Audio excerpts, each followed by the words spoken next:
Você está me ouvindo bem aí? Aleluia. A Laurinha se escondeu, né? A Laurinha está aqui, né? Amém. Amados, é um prazer, é um privilégio estar aqui para compartilhar a palavra de Deus com a igreja. O pessoal do fundão aí está ouvindo? Amém? Quantos aqui creem que Deus está na casa? Quantos creem que Jesus é o nosso Senhor? Amém, querido? Ele está aqui. Amém? Eu quero compartilhar algo da parte de Deus. Essa semana eu estava estudando o livro de Gênesis e algumas coisas me indagaram, pastor, né? E eu fui me aprofundar,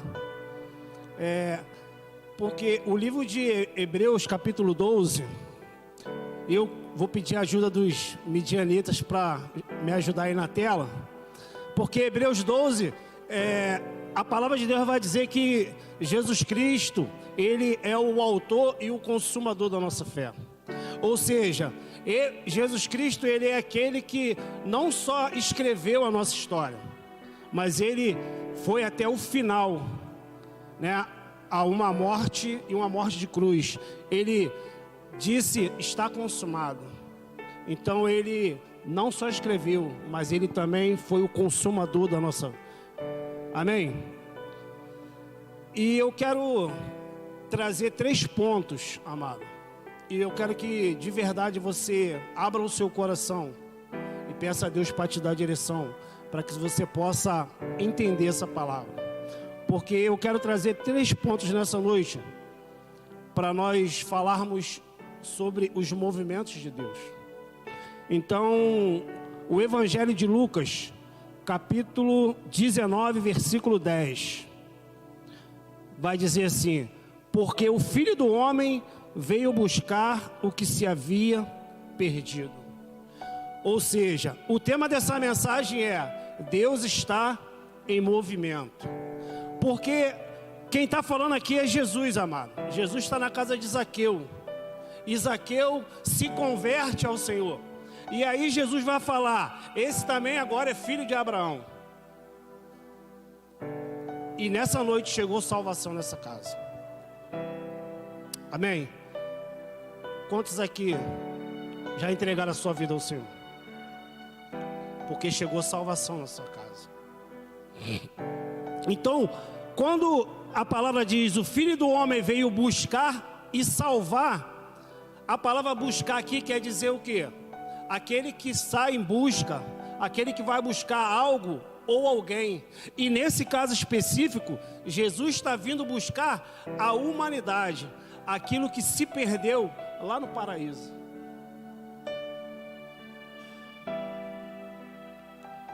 Então, eu quero começar essa palavra com o segundo movimento de Deus. E eu creio que no decorrer da pregação você vai entender o porquê, o segundo movimento. Queria que você abrisse a sua Bíblia aí, no livro de Gênesis. Todo mundo conhece de cor, mas para não ficar nas minhas palavras, Gênesis capítulo de número 1.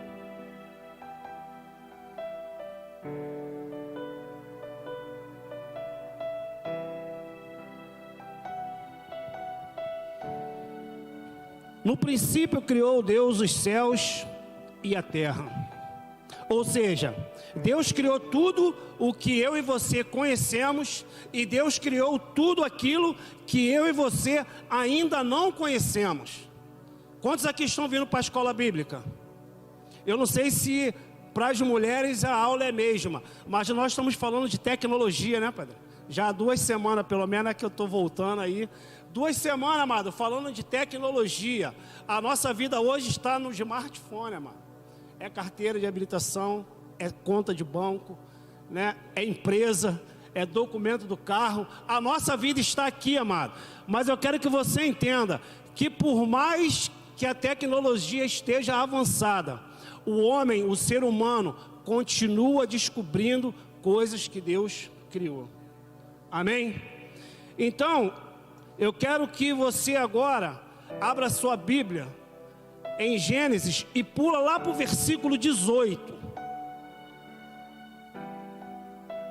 Porque aqui eu comecei a indagar e comecei a me questionar, amado. Porque a Bíblia vai dizer assim, ó, lá no finalzinho: e viu Deus que era bom.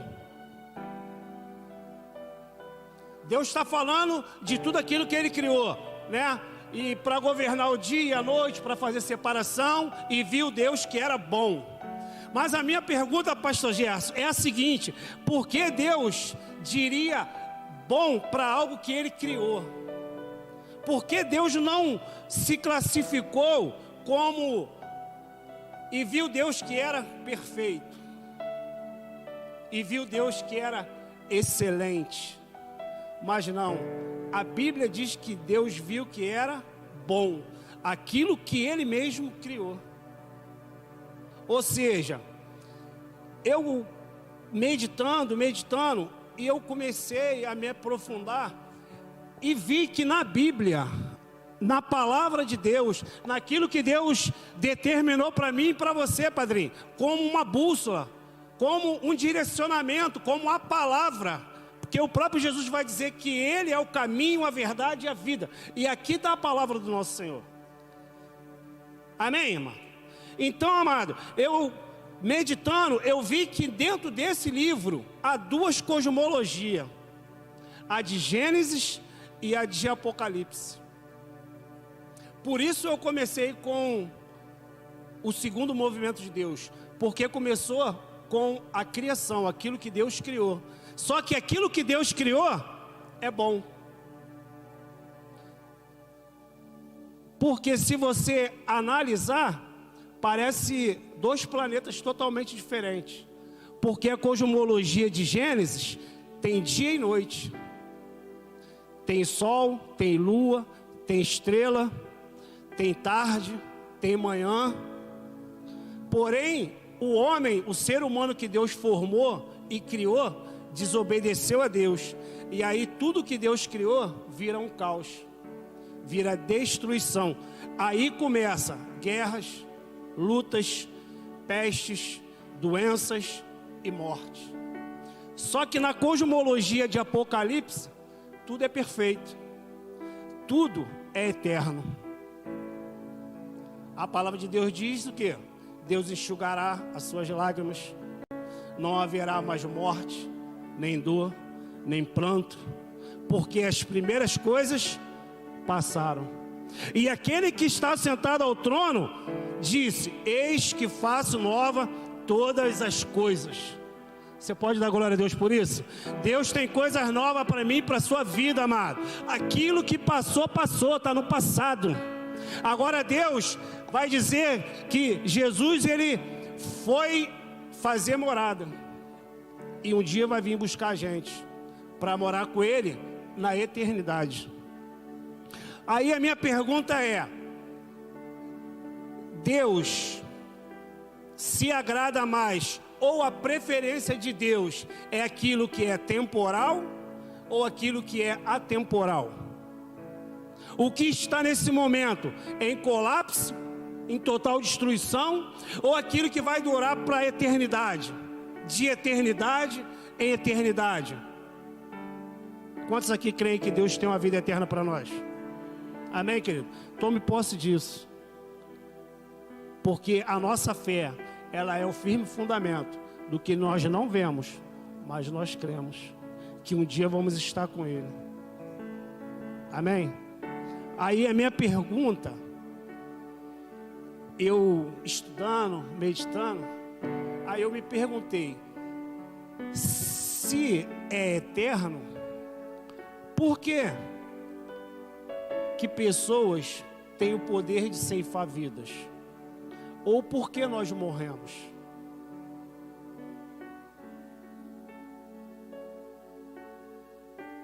Abra sua Bíblia comigo no Evangelho de Mateus, capítulo 24.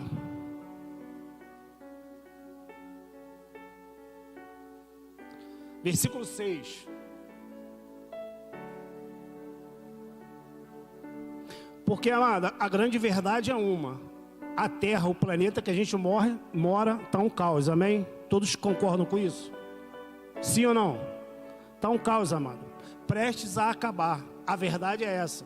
E aí, amado, se você tinha dúvida, tu não vai mais ter dúvida. Porque olha o que Jesus vai dizer. E isso aqui é um sermão profético. Em algumas Bíblias tem lá, sermão profético. E ouvirão falar de guerras, rumores de guerras. Fiquem atentos e não se assustem, porque é necessário que isso aconteça. Mas não é o fim, porque se levantará nação contra nação, reino contra reino, haverá fomes, porém, todas essas coisas são o princípio das dores. Ou seja, esses sinais já estão evidentes, amado, nos dias de hoje. E Jesus falou isso lá atrás, amado. Só que hoje nós ainda estamos vivendo essa realidade. Aí a pergunta é, seria Deus se preparando para os nossos movimentos? E aí aqui eu quero entrar no primeiro movimento. Gênesis. Não. Deixa eu voltar um pouquinho aqui. Porque para você entender, quais foram os nossos movimentos? Porque quando eu falo nossos, eu estou falando de Adão no Éden, mano. Porque nós somos filhos de Adão, amém? Porque Adão é o pai da humanidade. Então, nós somos a humanidade através de Adão. Então, eu estou falando nós. Por quê? Porque o pecado foi de Adão, mas nós estamos inseridos no pecado adâmico. Todos concordam? Vocês estão entendendo? Então, amado, quais foram os nossos movimentos? A queda. Amém? Gênesis capítulo 3, versículo 1. Põe aqui, Xandão.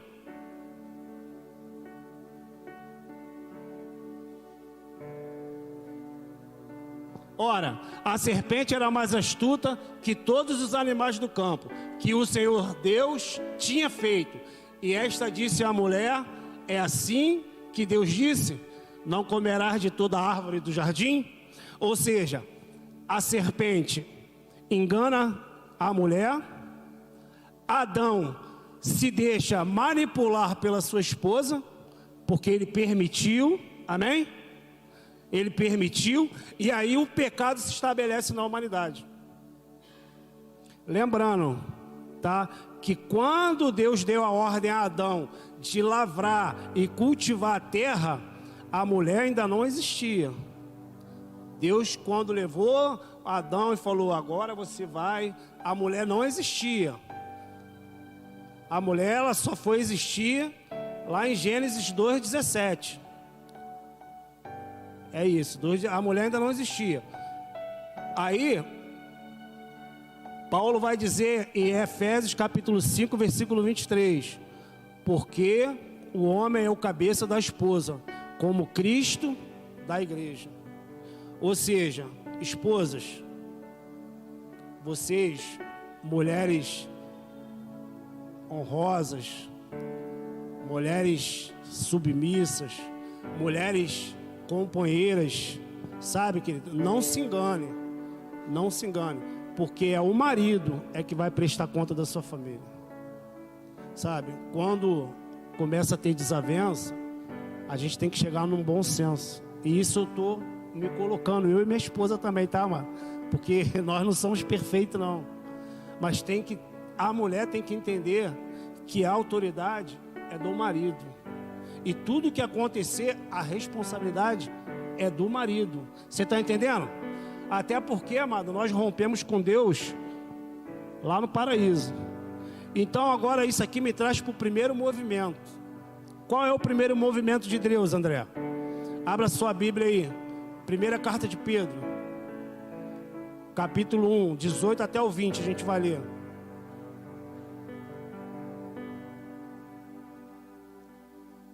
Primeiro, movimento de criação, amado. Segundo movimento de criação.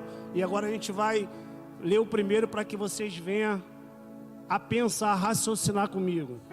É o movimento de redenção. Olha o que a Bíblia diz. Sabendo que não foi com coisas corruptíveis, como prata ou ouro, que foste resgatados da vossa vã maneira de viver, que por tradição recebeste por vossos pais. 19. Mas com o sangue precioso de Cristo, como de um cordeiro imaculado e incontaminado. 20. O qual, na verdade, em outro tempo foi conhecido antes da fundação do mundo, mas manifestado nesses últimos tempos por amor de vós. Você pode dar glória a Deus por isso? Não, foi fraco. Ou você não prestou atenção no texto, ou você está sem fôlego. Você pode dar glória a Deus por isso? Não foi ouro, não foi prata, mas foi o sangue de Cristo.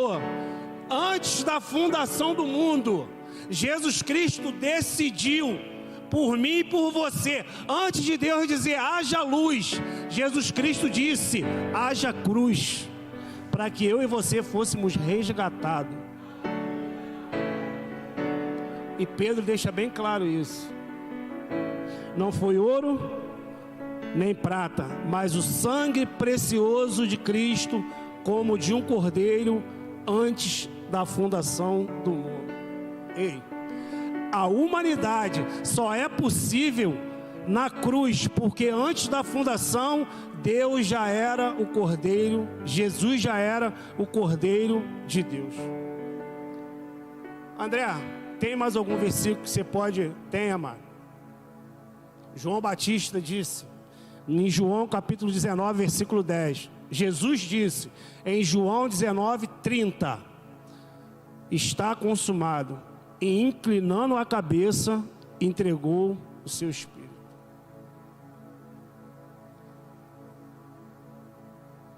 Lembra que a gente falou, autor e consumador?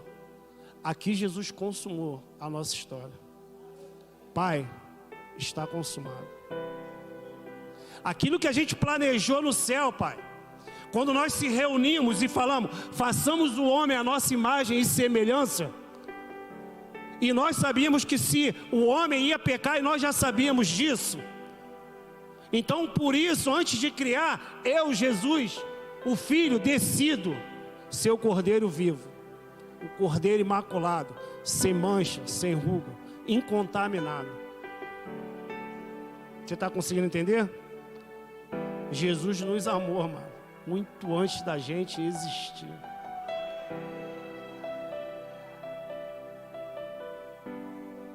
Apóstolo Paulo vai falar em Colossenses capítulo 1, versículo 17.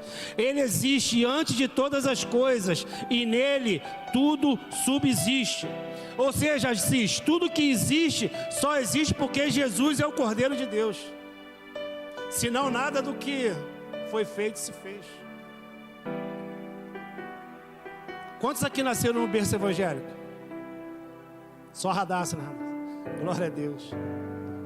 Mas, amado, tu lembra um pouquinho aí, uns anos atrás, teu passado? Vou dar um exemplo do que a gente está falando, sabe? Quantos aqui tem algum amigo alcoólatra? Sabe aquele teu amigo alcoólatra?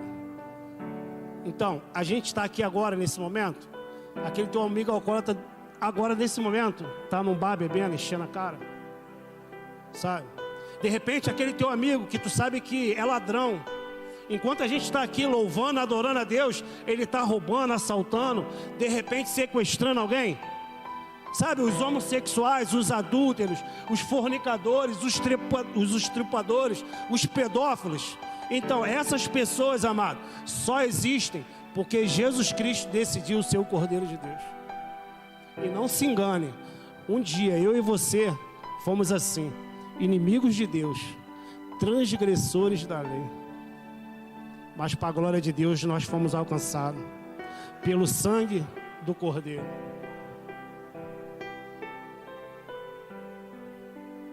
João 1,3. Todas as coisas foram feitas por Ele, e sem Ele nada do que fez, nada do que foi feito se fez. Ou seja, até mesmo aquelas pessoas que não creem na existência de Deus, porque ninguém nasce ateu, amém? Mas as pessoas se tornam ateu. Sabe, até mesmo esses, os ateus que dizem que não creem que Deus existe, que o mundo foi feito pelo Big Bang. Então, até por esses, foi Jesus. Eles só existem por causa de Jesus. Você está conseguindo entender? Glória a Deus. Então, amado, isso aqui vai nos levar para o terceiro movimento. Primeiro, qual foi o primeiro movimento? Criação, Gênesis 1. Segundo, redenção, 1 Pedro. Ele foi o cordeiro antes da fundação do mundo. Terceiro do movimento de Deus. Primeiro, Deus salvou. Segundo, Deus criou. E agora, terceiro, Deus tem que manter aquilo que Ele salvou. Ou seja, salvar, criar e manter. Essa é a dinâmica dos três movimentos de Deus. André, como Deus mantém? Como Deus mantém a humanidade? A humanidade caída, a humanidade que pecou, que desobedeceu a Deus, através da sua graça, favor imerecido, que nem eu e nem você merecemos. Apóstolo Paulo, na segunda carta aos Coríntios, capítulo 12, versículo 9, ele tem uma experiência dolorosa. E aí ele vai dizer, e aí ele vai viver um momento de muita dor, porque foi colocado um espinho na carne dele. E a oração dele é: Senhor, eu já fui esbofeteado, e pelo mensageiro de Satanás, e o espinho que está na minha carne dói. Se eu não me engano, acho que ele orou 3 vezes ao Senhor, não é isso, pastor? E qual foi a resposta de Deus? Paulo, a minha graça te basta, porque o poder se aperfeiçoa na fraqueza.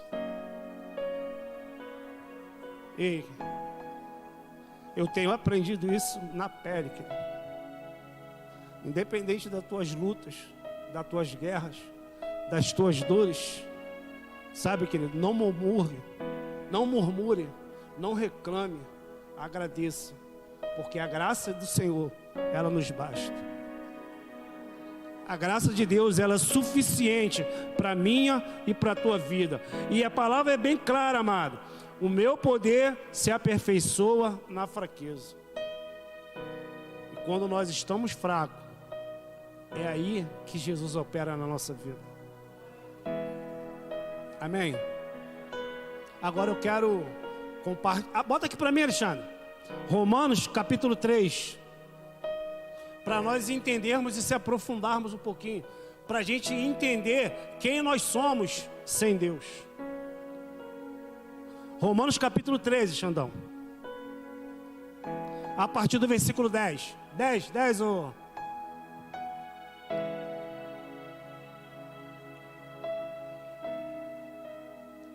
Romanos 10. Como está escrito: não há um justo, nenhum sequer. Ou seja, no céu não entra injustiça, mano. Versículo 11: não há quem entenda. Ou seja, então não adianta ensinar e não adianta ter escolas, porque a palavra de Deus está dizendo que não há quem entenda. Versículo 11 ainda: não há quem busque a Deus. Ou seja, não adianta ter igreja, pastor. Não adianta ter orações, porque ninguém busca a Deus.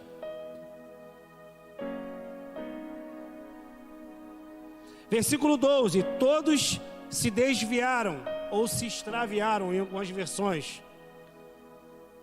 Então não adianta pregar a palavra, porque tudo aquilo que a gente prega aqui é em vão, porque as pessoas saem daqui e se desviam lá fora.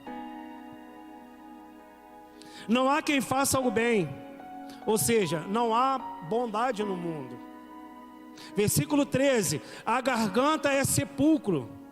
Ou seja, tudo que as pessoas falam é morte, amado, é podridão. A Bíblia diz que a boca fala o que o coração está cheio, né? E muitas das vezes a gente fala isso dentro da nossa casa, quando está magoado, ferido.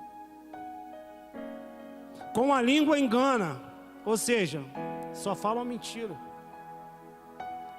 Veneno de víbora há nas suas bocas. Ou seja, tudo que falam, pastor, falam para machucar, falam para ferir, falam para sangrar o próximo.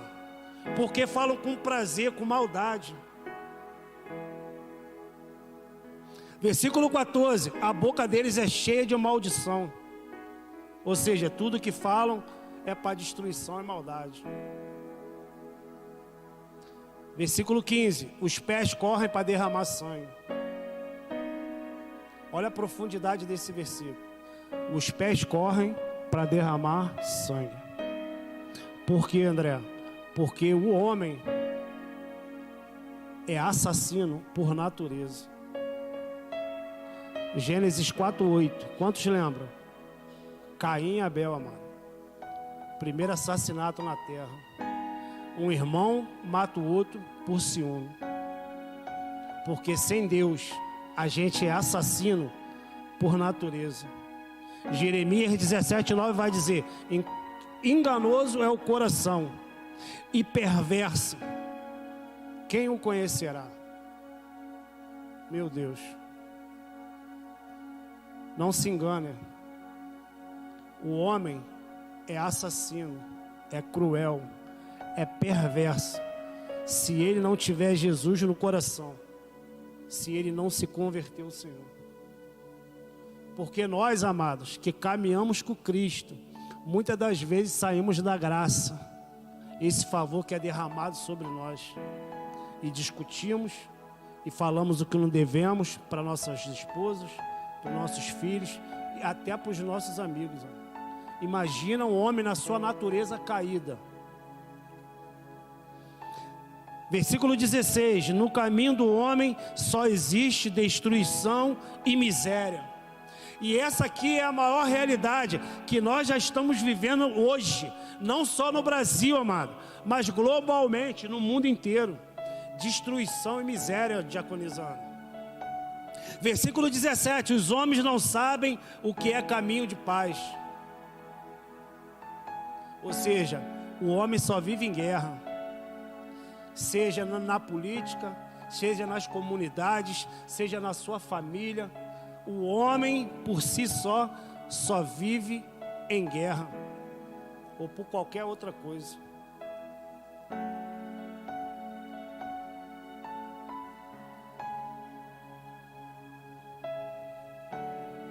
Versículo 17: os homens não sabem o que é caminho de paz. Meu Deus. O homem só vive em guerra pelo poder.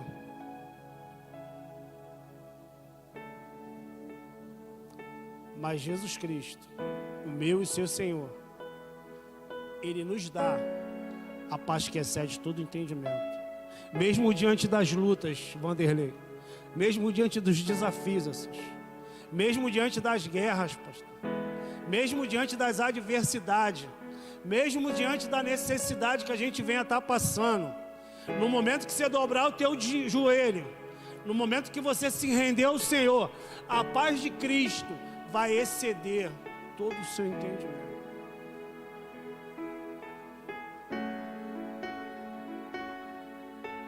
Versículo de número 18: não existe temor diante dos homens, não existe temor diante dos seus olhos. Ou seja, o homem faz o que quer, na hora que quer, em qualquer lugar, como se fossem animais irracionais, amado. Lembra, pastor Gerson, a gente indo para o evangelismo de Caxias? A cena que a gente viu? Ou seja, o homem, o ser humano sem Deus não está nem aí, amado. Faz qualquer coisa em qualquer lugar, de qualquer maneira, para todo mundo ver. Uma cena absurda que nós presenciamos. Mas esse é o homem caído, amado, sem Deus. Mas Deus é bom, amém? Você pode levantar suas mãos e dizer isso: Deus é bom, e Ele está aqui nessa noite, amado. Deus é bom e Ele está aqui nessa noite. Você pode dar glória a Deus? Toda a bondade que existe no mundo, amado, é Deus agindo em favor da humanidade. E isso se chama graça de Deus. Abra sua Bíblia aí, Tiago capítulo 1, versículo 17. Toda boa dádiva e todo dom perfeito são lá do alto, descendo do Pai das luzes, em quem não pode existir variação ou sombra de dúvida. Ei, mais uma vez, amado, independente das nossas atitudes, independente das nossas ações, o nosso Deus não muda, Ele é imutável. Não importa o que nós venhamos a fazer, amado, Ele não muda, quem muda somos nós, amado. Nós é que erramos, nós é que pecamos contra o Senhor. Se não fosse a graça de Deus, todos nós, preste bem atenção nisso, se não for a graça de Deus, todos nós, sem exceção, estaremos debaixo do jugo de Romanos capítulo 3. Porque sem Deus, nós não somos nada.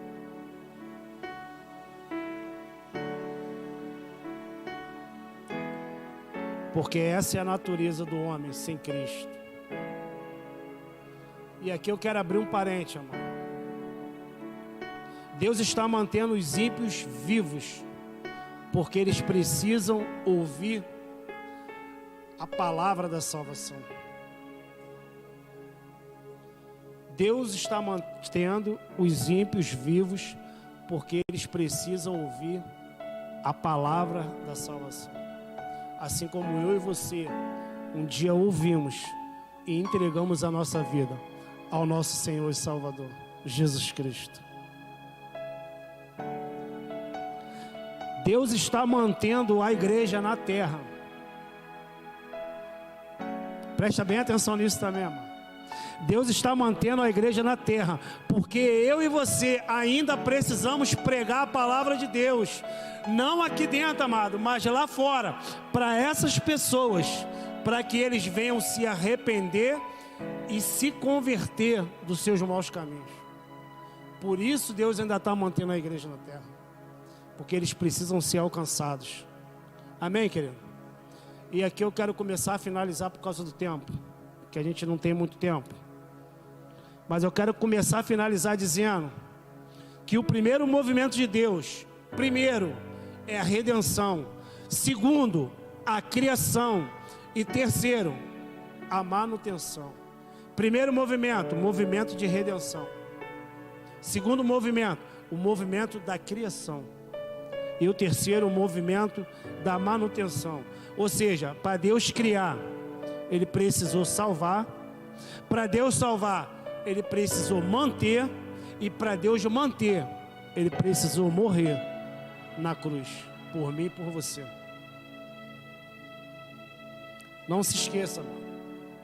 Antes do haja luz, o nosso Senhor decidiu dizer: haja cruz. Quantos estão entendendo? Antes do haja luz, houve o haja cruz. Porque por amor a mim e a você. Porque a palavra de Deus diz que Deus é amor. E eu quero finalizar aqui com João 3,16. Pastor, se quiser subir, pode subir.